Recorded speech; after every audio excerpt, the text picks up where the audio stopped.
Cah nekat kok. Iya. Cah kendel. Aku wis rada lali. Saka pira to, Truk? Ale mutang saka pira mau nek. Wes Truk, aku gak lucu terus. Oh ya iki ora lucu ngomongke omongane kanca-kanca kok. Kanca-kanca ki prei seminggu. Iya, iki sing dikawatirke nek nganti ketekan debt collector. Mesti telung dina wani nang omah bar kuwi terus dolan. Ha iya. Ya ora apa-apa. Ya. Bola kae malah sapa? Senengane gawe-gawe. Ora gawe-gawe asli. Kowe ora ora ya, Tru. Ndara Werkudara karo Ndara Kresna karo Ndara Janaka kok. Ndara Werkudara kok digondel-gondel iki kae? Mbok. Sebabe arep ngopo? Apa arep melu gara-gara ora entuk ya ora entuk. Satriya kok melu gara-gara. Dicegat kene wae wigatene apa, Tru? Ha iya, dicegat kene ya ora apa-apa.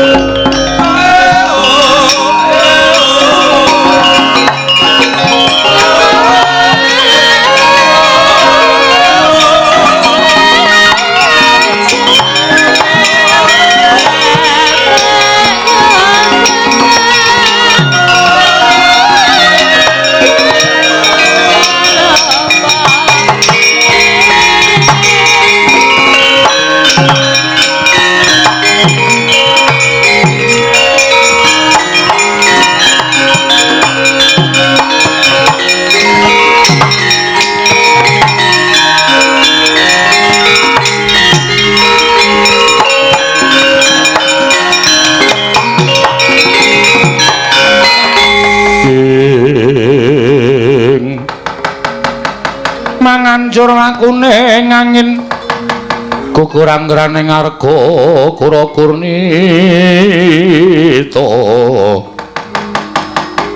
kurnita kagiri-giri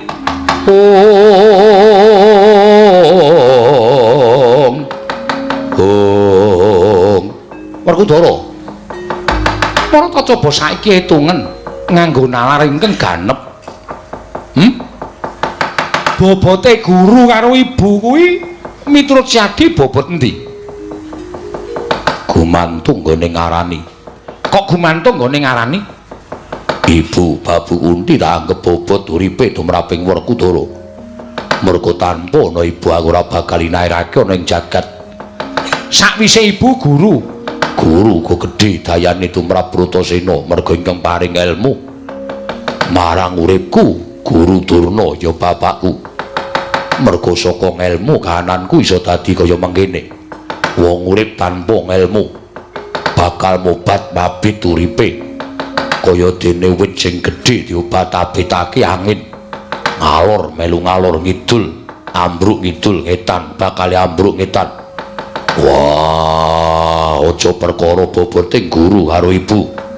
Nanging iki perkara kasatriyaning Werkudara. Kasatriyanmu sing piye? Aku wis sagu ngantepi dawuh perintahe Durna bapakku. Yen nganti ora tak lakoni kaya ngapa kang padha ngelukke karo Werkudara, kang padha ngrasani lawan aku. Mula ora usah padha wedi. Nggonku golek ngelmu, golek kawruh iki mau nadyan tak rewangi nyemplung segara.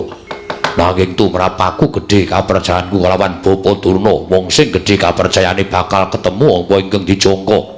Werkudara, wong ngangsu kawruh kok dadak nyemplung teng ing samudra ki tumrap aku kleru. Tumrap kowe kleru, nanging tumrap aku durung kleru lan ora kleru.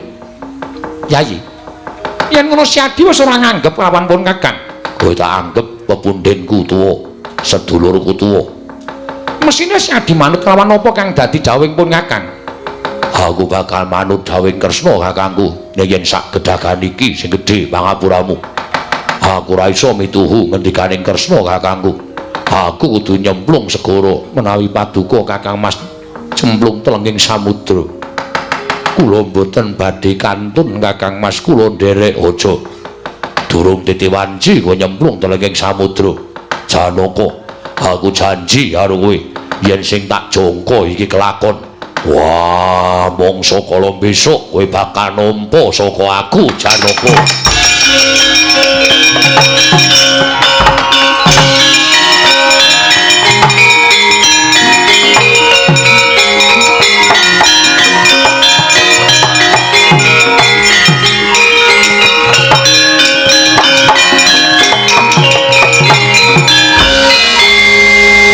Koko Prabu kados pundi lampahan menika wis digondelana kaya ngapa Werkudara ora bakal bisa manut lawan pangringipun Kakang Koko Prabu nanging kula badhe kecalan Kadang Werda. Saiki ngene. Ora usah dadak siadi nangisi malang kananing kadangmu Jodipati. Nanging tumrapun Kakang. Perkara iki didumuk sarta digoleki tuk sumbere. Tuk sumberipun kados pundi? Sapa to sing dawuh Werkudara nyemplung telenging segara? Ora iki kejaba mung bapa gurumu Begawan Durna. Mongko kowe ya melu-melu suwita karo Pendhita Durna. Saiki coba pitungen. Apa Pendhita ingkang dawuh kalawan muridé supaya nyemplung telenging samudra Andrapati kaya mengkono mau? Apa isih pantes dadi gurune Janaka? Coba aku tak takon karo kowe, Janaka.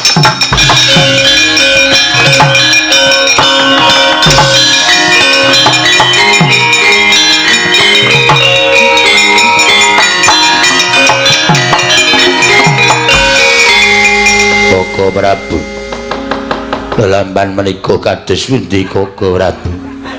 Kula nyuwun supados Kakang Mas Jodipati Koko. Agung iki sapa-sapa kok disembranani. Enten apa to? Werkudara golek banyu suci. Wo, teng klenteng dungkul matos kuwi. Banyu suci Perwitasari kuwi dawuhing Begawan Durna, mongko syaratnya kudu nyemplung telenging samudra. Wedan apa? Golek ngelmu kok nyemplung telenging samudra? Golek ngelmu ning pasinaon. SD.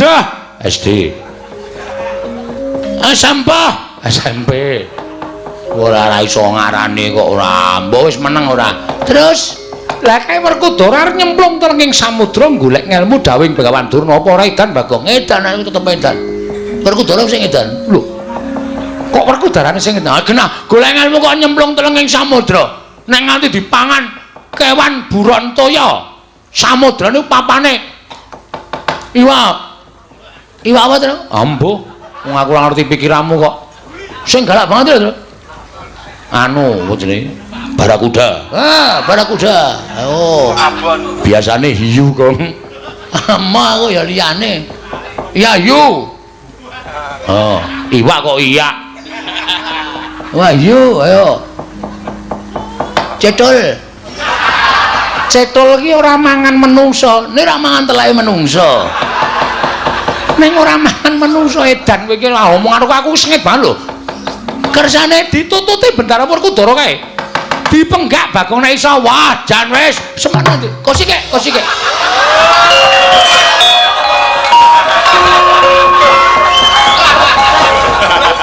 Oh, kesusu-susu. Serar ngeterke ye.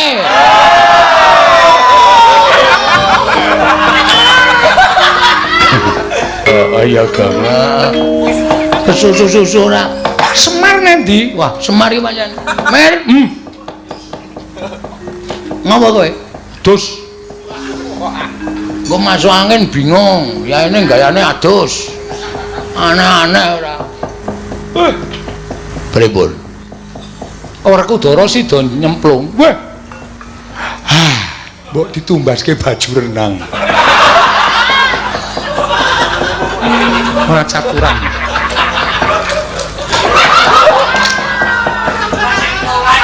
Sapa iki? Bagong. Kontene, Pak, coceke ndase. Bapakne joroke nganti krungkep. Wong kowe ya ora mutu kok. Werkudara nganggo baju renang iki ukurane pira ragas aku? Oh, wong tuwa ora, tuwa-tuwas pupuk brabas. Senengane. Omong dhewe mer aku gak. Piye kok omong dhewe iki? Wong tuwa kok tinggal lunga sak penake dhewe ra.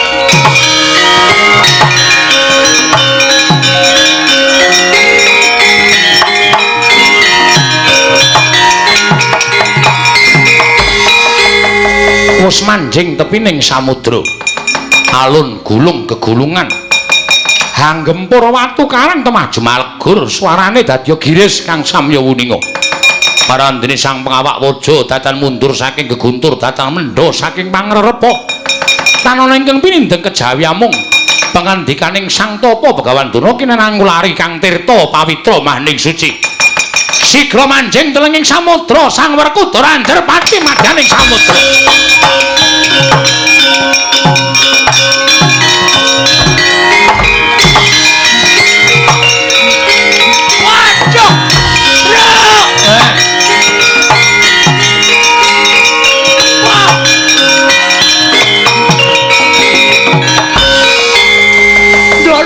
Udara sidon jeger. Waduh lah mongko kowe arek kule ngoyak ora ketututan. Walah wis jan dadi Pandhawa mengkari papat. Dara Werkudara jegur segara mesti ora bakal iso urip. Aku usulno dadi Werkudara. Kowe iki maune iki panik. Ning nek bar panik terus cangkemmu iki sak penake dhewe lho. Apa kowe pantes dadi Dara Werkudara? Ngene wae, Gong. Piye? Sapa? Kowe apa aku sing nututi Ndara Werkudara? Lho, malah apik dadi pahlawan. Kowe nyemplung renang sing banter Ndara Werkudara diseret. Mulai iso. Sapine sapa? Sapine kono. Iki ana sing mrupet wis mejet wae ya hurung. Marai kepikiran aku. Aku tak mulai ya ora sah. Wis ana sing mrupet mejet aku ora kepengin iso engko gampang ora. Anjur sapenake dhewe.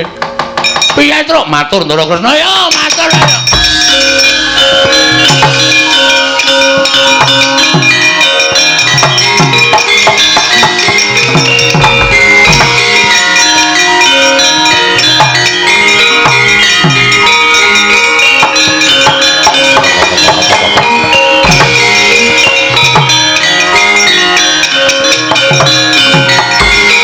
Mambang ana naga sakilur kumbang gedene ngakak galak nalika semanten nyumurupi sang Werkudara muntang manting nalika semanten dipun obat-abetaken dening ombak ana ing tengahing samudra sigra niyup sang naga anyaut sang Werkudara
pinulet-pulet dening naga Kyai Nabat Ngawa ya Kyai Panulah diwit saking pasundulan temeka jempol suku nalika semanten sang Werkudara kaya wis ngraos pejah datan ngraosaken gesang nalika semanten kinarya nyengkakaken pejahing sang Werkudara tutuk naga arsa denelih wonten ing jejongga ing nalika semanten nyokot wentise arsa denelih ening jejongga saka rasaning pambenggang suwek cangkeme naga.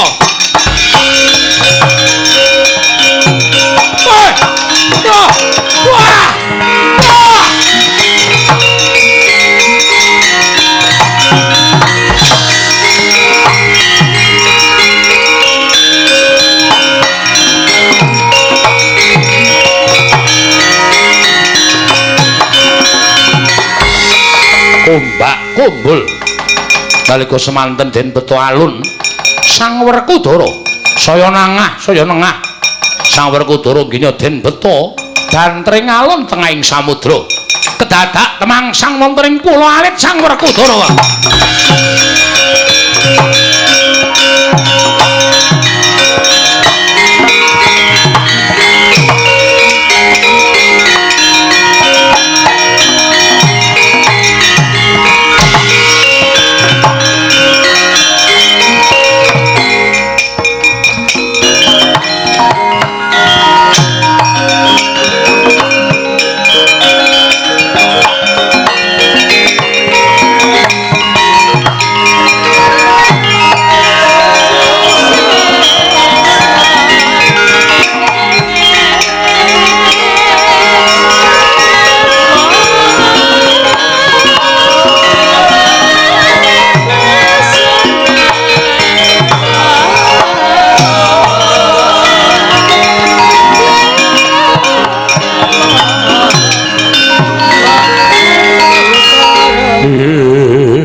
panguswamya ngambreng kadikaraning kaswase yen aneng marga memalat kung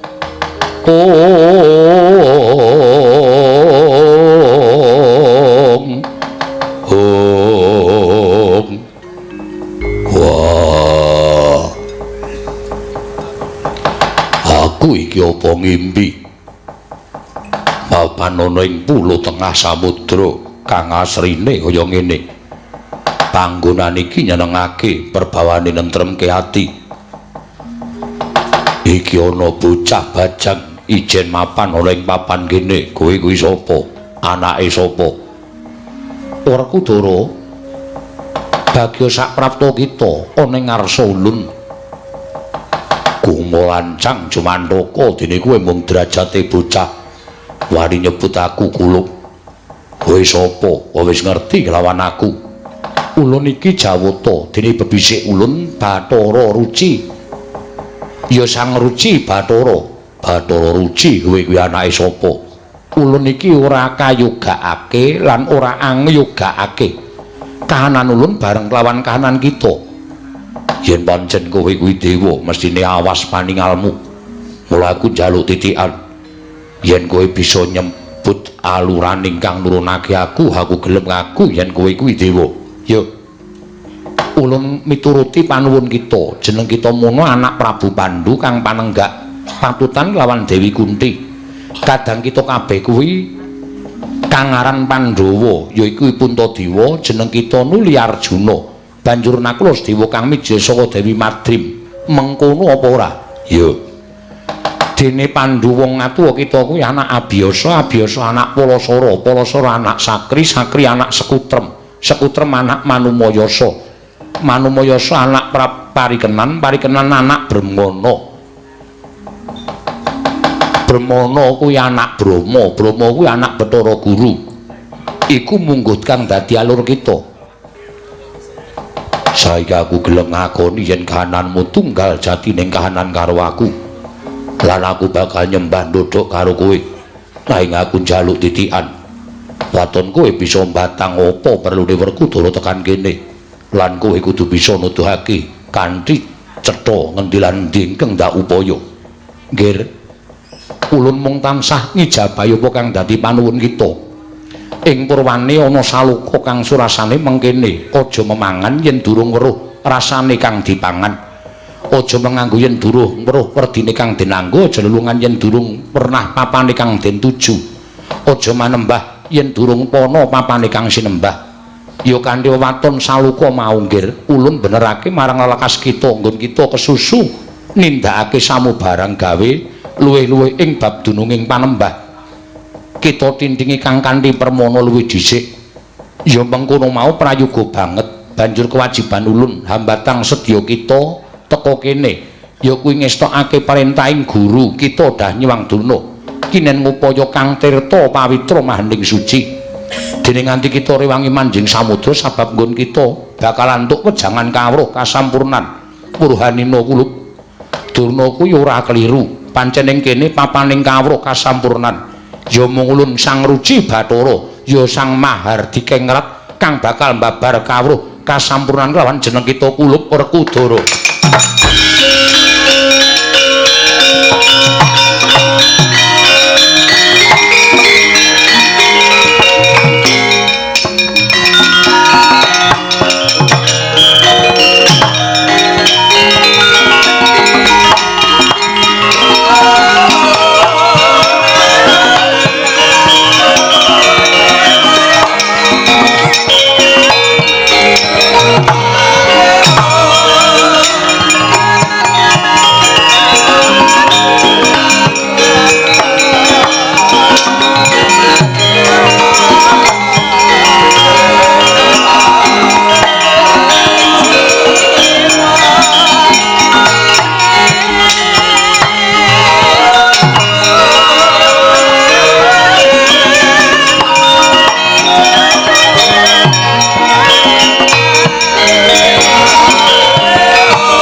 semopang pangaruna mboten kinten bilih Paduka dununging kiblat gegayuhan kula ing wekdal menika.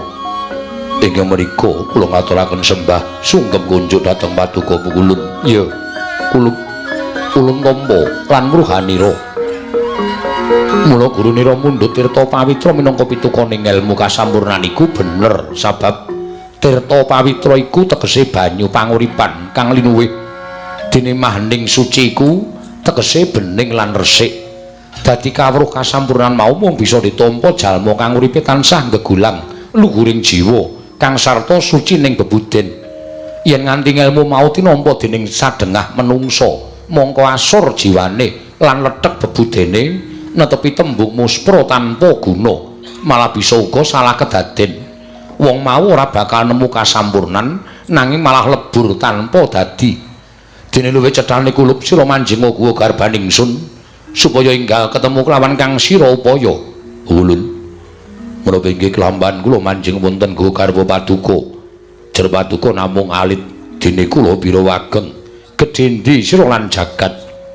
Nadyan jagat saisine kabeh wis kawengku dening ulun.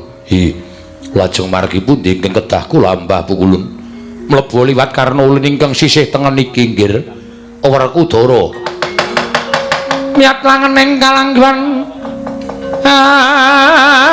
gelar pandan moncar tinon ler kekonang surem sorot etan badan kasor lan bajaring purnameng kekono dasari mongso katiga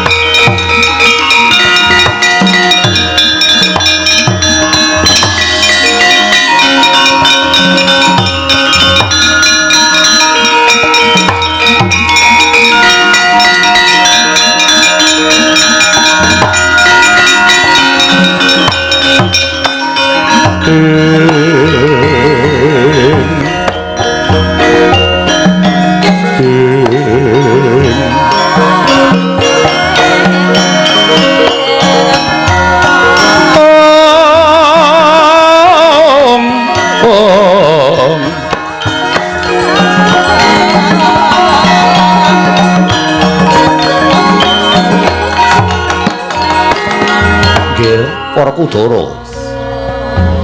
Apa kang sira dulu kulup ulun? Kula kadhi mapan wonten papan jembar tanpa pagut. Miwah kula mboten saged muninga kiblat. Mara ngertas ngestiya marang ulun, nggih. Samangke sampun pono duning kiblat miwah kula semerep warni 8 inggih menika Bramarkata. Putran Denta tawon gung gumolong Cahyamaya Retna Muncar Darumaya Adi Rembulan Dadari miwah Kartika Abyur. Rerupan mulung perkara mau sejatine sifat kang linuwih. Dene 8 mau pinerang dadi 2 ingkang papat marang dat sifat asma apengal. Dene ingkang papat manjing dadi hawa nepsu patang perkara ya kuwi abang, ireng, kuning lan putih. Abang marang drengki srei kuwi hawa nepsu ning raga kayata dahar, dedaharan lan sak piturute. Dene kuning demen ngurupi laku cidra saka kareme milik doyan reruba. Dene putih kuwi demen teteki murih suci, demen narima murih sampurna, emoh rekoso, lumuh pakumpulan, jalaran wedi marang pegawean, trima bodho waton ngaso, anane amung meneng ngengleng, mula tansah dimungsuhi dening abang, ireng lan kuning. Werkudara, wong urip kuwi luwih ewuh lamun to ngelingi marang pratelaning ati kang papat mau, sabab ora ngantepi ya luput, dene yen ngantepi ya durung karuan. Mula yen kepengin wening kudu bisa misahake hawa. Ulun lajeng ingkang sinebat ajining ilmu lan suruping penemu menika menapa? Menawa sira nyuwun ngaterangan ajining ilmu, ngelmu iku angel yen wis ketemu. Nanging kosok baline kudu tansah ngelingi marang pepacuh sarta ora kena nerak marang angger-angger. Apa dene kudu netepi idep madhep tetep mantep idep kudu sinartan manembah marang kang gawe jagat madhep meper hawa nepsu karben iso wening tetep aja kleru marang penggawe dudu dimene darbe budi rahayu amarga yen nganti milik ora wurung bilaene mantep kudu nglakoni ing sedya awit sedya kang mengku panarima iku mobah musik ing menungsa mung sak derma kawula namung semindhip dhateng kersaning Hyang Sukma tegese mesthekake barang kang durung kasat netra kuwi bakal kasiku dening Gusti mengkono muluk munggo panjinging ilmu wondene suruping ilmu ya kuwi setya legawa sabar narima berbudi bawa leksana setya legawa aja sugih sujana lan lila ing donya ikhlas marang pati pamriyé dimen rahayu nandura kelakuan becik lan suci tepo-tepo marang sak padha-padha sabar narima tegese sabar iku den saranta ing tekatira yen to kadukanan dening sukma kudu narima lan rumangsa dene narima ya kuwi tansah ngenteni sih ing Hyang Sukma awit ing tekad pusagah nglakoni beja cilaka lara kepenak pinter bodho wening kodeng urip lan mati berbudi tegese demen tutur becik demen madangke wong peteng wong kang peteng pikire sarta tetulung marang wong kang ketaman ribet wondene bawa leksana kang gedhe hambeke sarta kang luwih budine aja nista lan kang bisa cukup pamikire kudu mulat awas lan uga tansah naliti mranata basa tanduk ing karti sampika dene sirikane yen dusta candala nganiaya marang sakpadha dene dumadining menungsa iku saka pepatring Gusti bapa lan ibu Gusti maringi cacah sanga yaiku kang awujud panca indriya dene kang papat kasebut cipta rasa budi lan karsa dene bapa maringi cacah papat turta sarwa kasar wujud balung kulit otot lan daging dene ibu maringi cacah papat sarwa alus wujud getih sungsum jeroan lan otak kulub ora kudara kabeh piwulang-ulun iki mau dadi ngelmu nyata ing reh kasampurnan ya ing aran Tirta Purwita Suci lan sira uga wis ngawuningani sangkan paraning dumadi sangkan paraning brungadi sangkang paraning dumadi sanga perkara papat saka bapa papat saka ibu tumuli kapanjingan sukma dene sukma kuwi paringane Sang Hyang Mahanasa ya Gusti karya jagat merga saka sukma ing satemah titah bisa kumrimbyah bisa urip ana ing alam padhang mula ora aneh lamun ta wis titimangsa koncatan sukma bakal nglumpruk tanpa daya ngibarate kaya dene bathang ing ngatang-ngatang Werkudara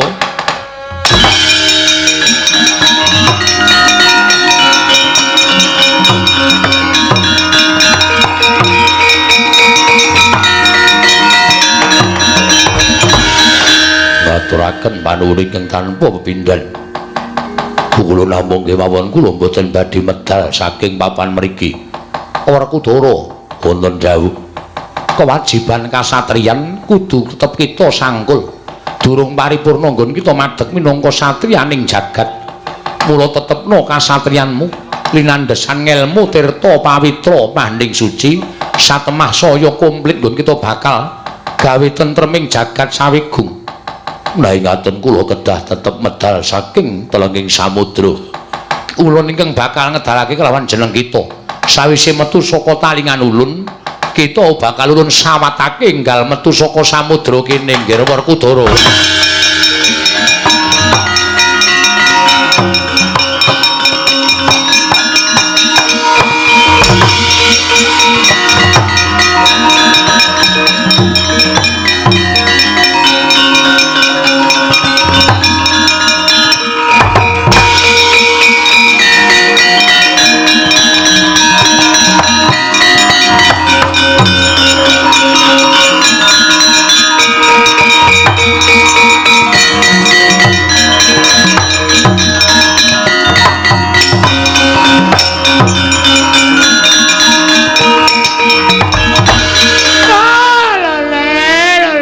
Lalu gimbal manyar-manyar duk neng tunggal wana dadi alas dadi wana Apa Janaka lek kok dadi tangan menyekelan nyekeli ukiran keris ki apa? Oh, aku ngerti. Aku ngerti yen to kowe ora trima. Kakangmu takon jegur telenging samudra mbok sengko Begawan Durna bakal gawe kapitunaning kadang Munjanipati. Ora Janaka ora. Maraya dinteno ning pinggiring segara.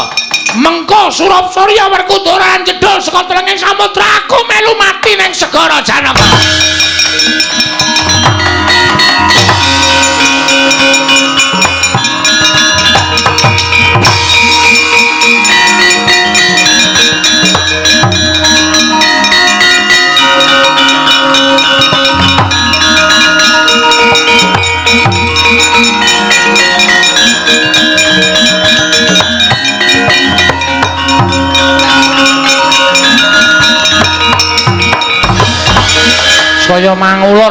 saya mangulun lakuning srengenge ngancik Sandyakala ing antariksa wis katingal kuning gemrining cahyaning candhik ayu angebaki ngantariksa dadi gumaregel penggaling Sang Begawan Durna parandening mangke tinenggan panengapan Raden Arjuna mila sigra nyaketi telenging samudra wis wanci Surapsara Sang Werkudara dereng jemedhul Andrapati Sang Begawan Durna manjing telenging samudra.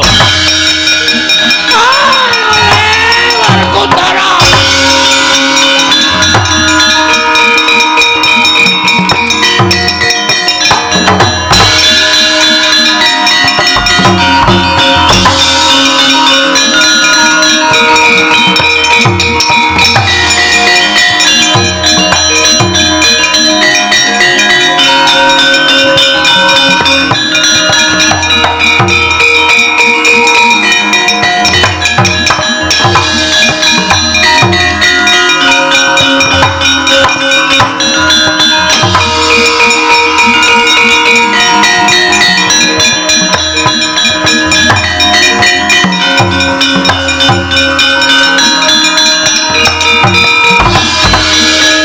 Janaka takonono saiki kakangmu. Kakangmu takonono. Entuk apa ning jering samudra? Werkudara. Durna bapakku apa? Wis ketemu sing tak goleki, Ngger. Tirta Pawitra Maning Suci. Wis ketemu. Loh, wis ketemu Tirta Pawitra Maning Suci. Ya wis. Oh, syukur-syukur, Ngger, syukur. Malah aku ketemu karo dewaku Sang Ruci Bathara.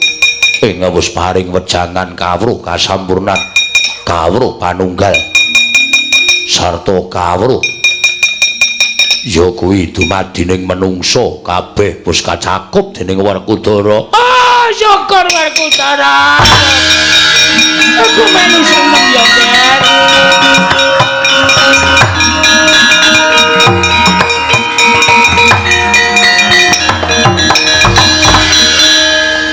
Kang Sangga kuwi Durna bapakku. Nadyan akeh ingkang padha ngrasani. Nadyan akeh ingkang padha ora percaya marang Durna bapakku. Nanging tumrap Werkudara Durna guru sejati. Tumrap Werkudara Durna kuwi wong kang madhangake uripe Werkudara. Kuwi ya guruku, ya bapakku Durna, bapakku Durna guruku.